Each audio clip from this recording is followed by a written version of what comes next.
Khan est le fils unique d'une célèbre famille de magnats d'une grande ville, né et élevé sous la garde et la protection d'une famille riche. Il se distingue non seulement par sa belle apparence et son excellente éducation, mais il est également un homme d'affaires talentueux, doté d'une capacité naturelle à faire des affaires. À 28 ans, Khan est devenu un modèle de réussite, un brillant héritier d'une famille puissante, et possède également une chaîne de grandes entreprises multisectorielles réputées dans le monde des affaires.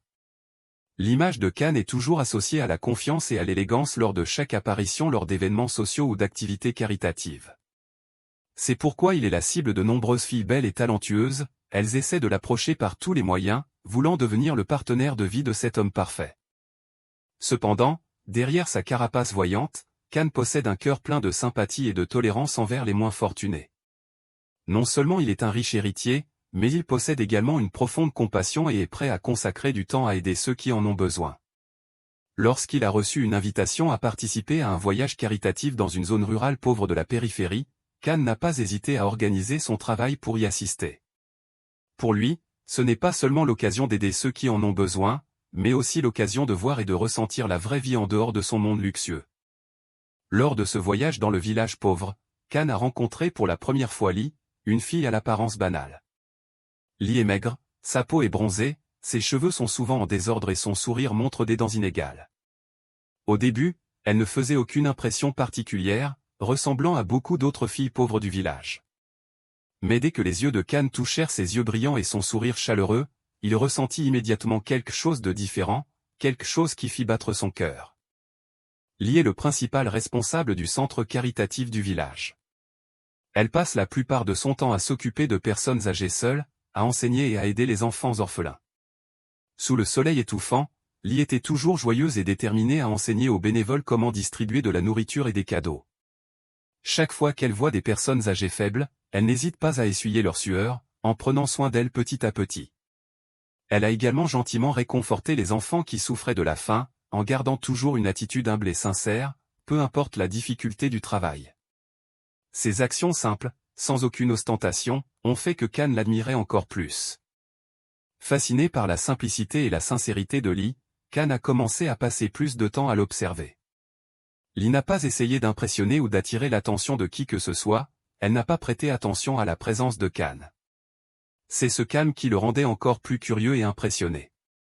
Dans les jours suivants, Khan a discuté activement avec Lee, ensemble ils ont partagé des histoires sur le travail, la vie et de petits souvenirs significatifs du village. Lee a expliqué à Khan pourquoi elle avait choisi de vivre une vie si simple. Elle croit qu'un amour sincère peut soulager la douleur et apporter de la joie aux malheureux. Les mots qu'elle a prononcés étaient non seulement simples, mais ont également fait beaucoup réfléchir Khan. Après ce voyage caritatif, Khan ne pouvait s'empêcher de penser à Lee, cette fille au cœur chaleureux qui suscitait en lui des émotions qu'il n'avait jamais ressenties avec personne auparavant.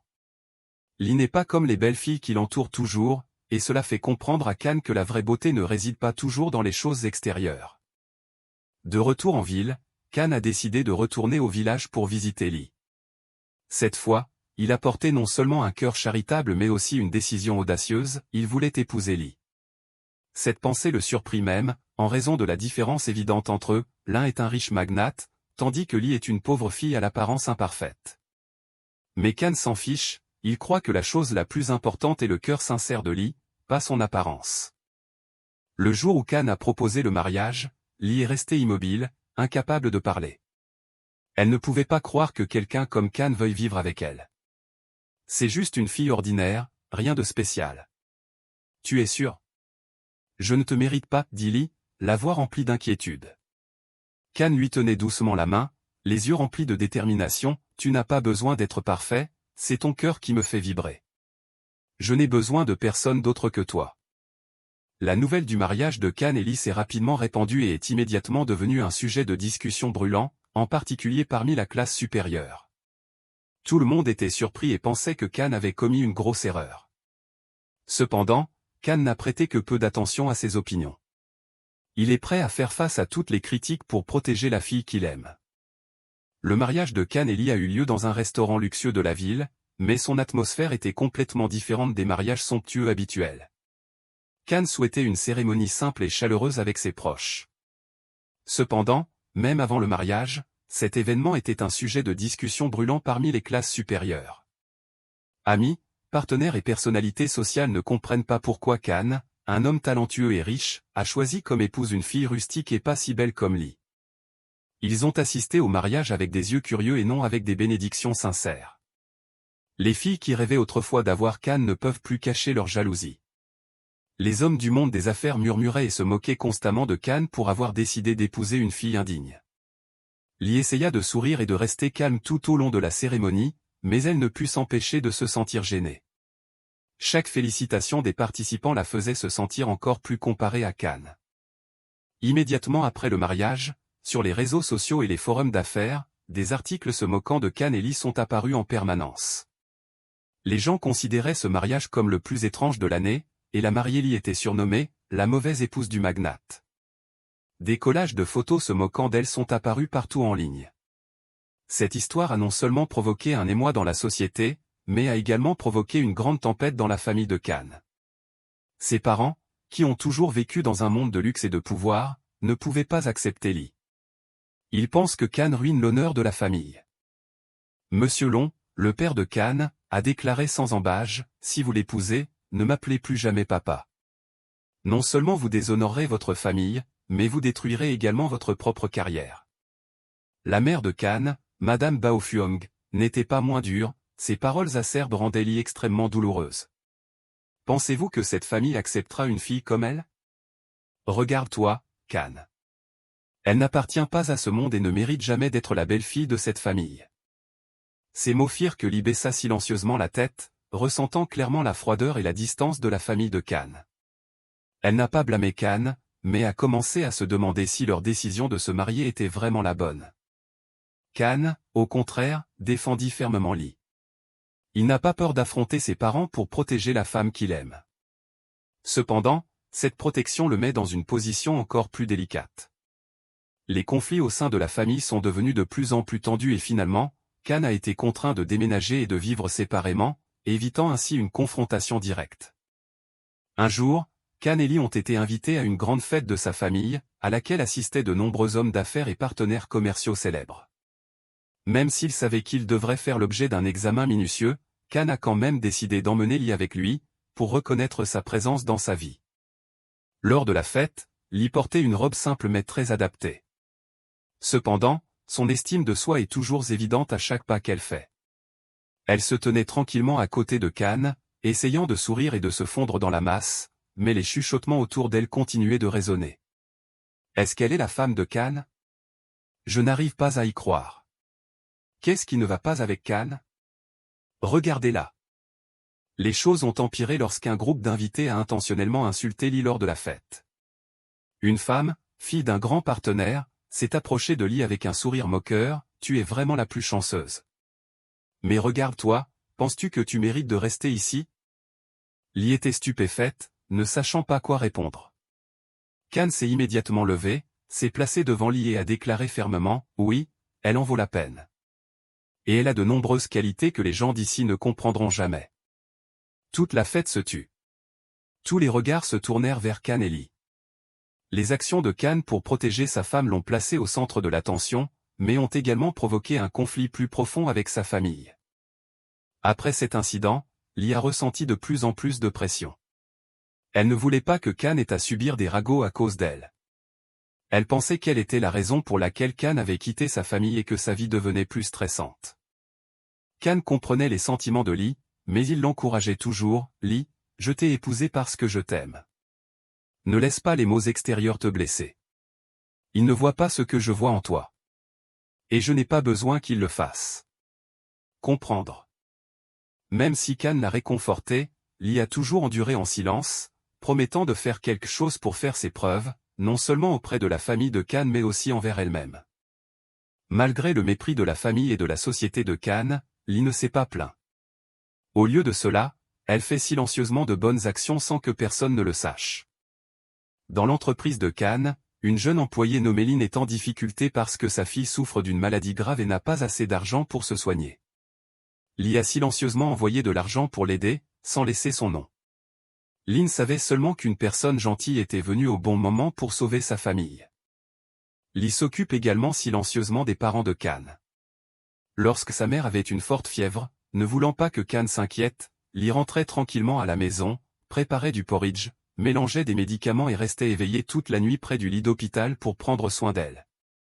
Les actions petites mais aimantes de Lee font progressivement comprendre aux gens qu'elle n'est pas seulement une femme ordinaire, mais aussi quelqu'un avec un grand cœur. Même si Madame Fuong n'avait pas beaucoup de sympathie pour elle, Lee était toujours patiente et prenait sincèrement soin d'elle. Quand elle s'est améliorée, elle a simplement dit froidement « Est-ce que tu fais ça parce que tu veux me faire plaisir ? Ne perds pas ton temps en vain. » Lee a juste souri et a répondu gentiment « Je l'ai fait parce que je m'inquiétais vraiment pour toi, maman. Je ne m'attends pas à ce que maman change d'avis à mon sujet.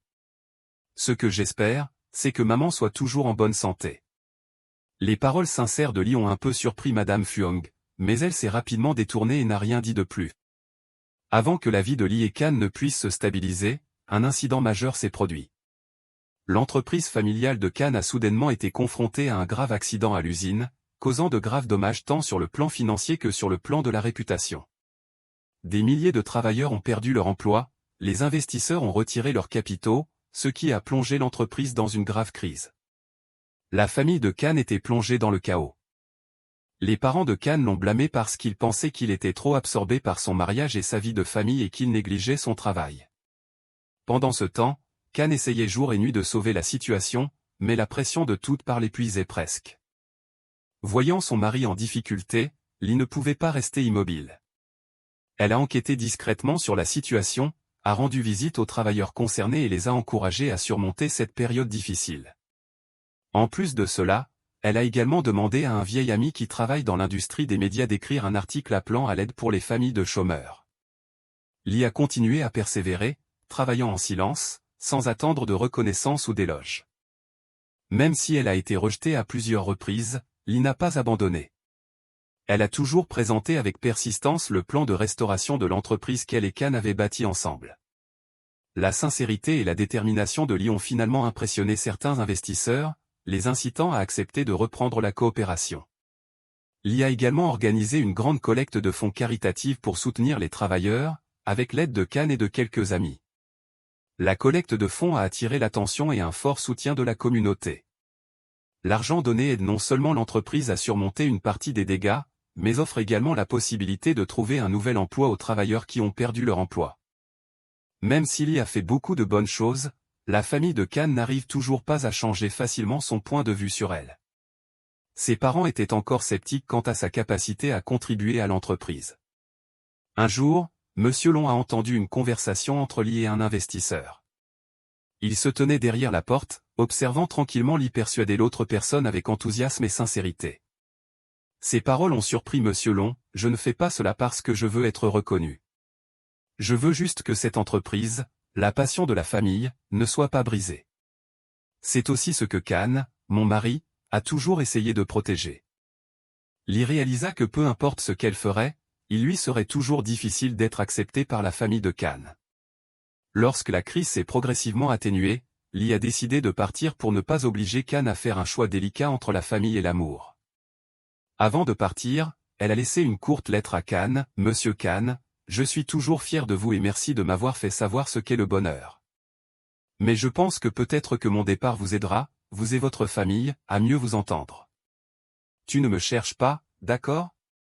En lisant la lettre, Kan était abasourdi, son cœur lui faisait mal. Kan sait que Lee a trop enduré pour lui et sa famille, mais il comprend aussi que pour protéger leur amour, il ne peut pas la laisser partir. Il a laissé tout son travail derrière lui, sans hésitation, et a commencé son voyage à la recherche de sa femme. Il ne supportait pas que Lee le quitte. Il est déterminé à la retrouver, même s'il doit tout laisser derrière lui. En suivant de petits indices et des paroles d'employés de l'entreprise caritative pour laquelle il travaillait et de gens du village où ils se sont rencontrés pour la première fois, Kan a découvert des histoires touchantes sur Lee. Les vieillards parlaient d'une petite fille attentionnée qui prenait soin d'eux à chaque repas. Les enfants parlent de Lee avec son doux sourire et des contes de fées qu'elle raconte souvent. Ces histoires étaient profondément gravées dans le cœur de Kan, le rendant encore plus convaincu que Lee était non seulement la personne qu'il aimait mais aussi une femme extraordinaire. Finalement, après plusieurs jours de recherche, Kan a trouvé Lee dans un petit village au bord de la rivière, où elle vivait et travaillait dans un orphelinat. Lorsqu'elle aperçut Kan, Lee fut surprise mais essaya tout de même de garder ses distances, la voix un peu tremblante. « Pourquoi es-tu venu ici? Je t'ai dit de ne pas me chercher. » Kan la regarda droit dans les yeux, ses yeux déterminés. « Je ne peux pas vivre sans toi. Peu importe où tu iras, j'irai avec toi. » Pendant son séjour au village, Kan s'est rendu compte que Lee méditait souvent sur de vieux souvenirs, une photo de famille décolorée, un collier en argent simple mais délicat. Il ne demanda rien, laissant Lee s'ouvrir toute seule.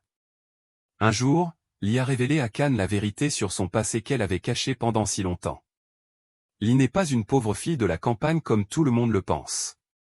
Elle était autrefois la fille adoptive d'une famille riche, mais lorsqu'elle était jeune, elle s'est perdue lors d'un voyage avec ses parents adoptifs. Malgré les efforts de sa famille pour la retrouver, ils ne l'ont jamais revue. Lee a grandi dans un orphelinat et ses souvenirs de sa famille se sont de plus en plus estompés au fil des années. Lee n'a jamais parlé à Kan de son passé parce qu'elle avait peur d'être considérée comme quelqu'un qui profitait de sa famille. Elle veut juste vivre simplement avec son propre cœur, sans vouloir être jugée ou vue différemment. Non seulement cela, Kan a également découvert une autre vérité choquante. Alors que sa famille rencontrait des difficultés financières, une grosse somme d'argent a été envoyée pour aider l'entreprise à surmonter la crise. En enquêtant, Kan a découvert que Lee était la personne derrière l'argent. Lee a vendu tous les petits biens qu'elle possédait de sa famille adoptive pour aider la famille de Kan à rembourser sa dette, même si cela lui a laissé les mains vides. Mais elle ne le regrettait pas, car c'était le seul moyen d'aider le mari qu'elle aimait à surmonter la crise. Kan n'a pas pu contenir ses émotions lorsqu'il a appris cela. Il regarda Lee, la voix étouffée. « Pourquoi dois-tu faire autant de sacrifices? Je ne mérite pas ce que tu fais. » Lee a juste répondu gentiment, « Tu n'as pas besoin de savoir ce que j'ai fait. J'ai juste besoin de savoir que tu es heureux, ça suffit. » Kan a décidé de ramener Lee pour faire face à sa famille. Bien que ses parents aient été initialement froids envers Lee, lorsqu'ils ont entendu Kan raconter tout ce qu'elle avait fait pour la famille, depuis le sauvetage de l'entreprise de la crise, en prenant soin d'eux quand ils étaient malades, jusqu'au sacrifice de leurs actifs pour payer leurs dettes, ils ont été complètement stupéfaits. Monsieur Long, qui méprisait autrefois Lee, ne pouvait pas croire que c'était elle qui avait sauvé toute sa famille. Madame Fuong, avec une grande estime d'elle-même, a fondu en larmes lorsqu'elle a appris que Lee avait pris soin d'elle en silence lorsqu'elle était malade. Un soir, alors qu'elle était assise sur le porche, Madame Fuong est venue, s'est assise à côté de Lee, lui a tenu la main et a dit d'une voix tremblante, « Maman avait tort. Je n'ai pas vu les bonnes choses en toi. Merci pour tout. » C'était la première fois que Madame Fuong appelait Lee son enfant, et Lee fondit en larmes de bonheur. La famille de Kan a officiellement accepté Lee, non seulement comme belle-fille, mais aussi comme quelqu'un qui leur a enseigné la gentillesse et le sacrifice.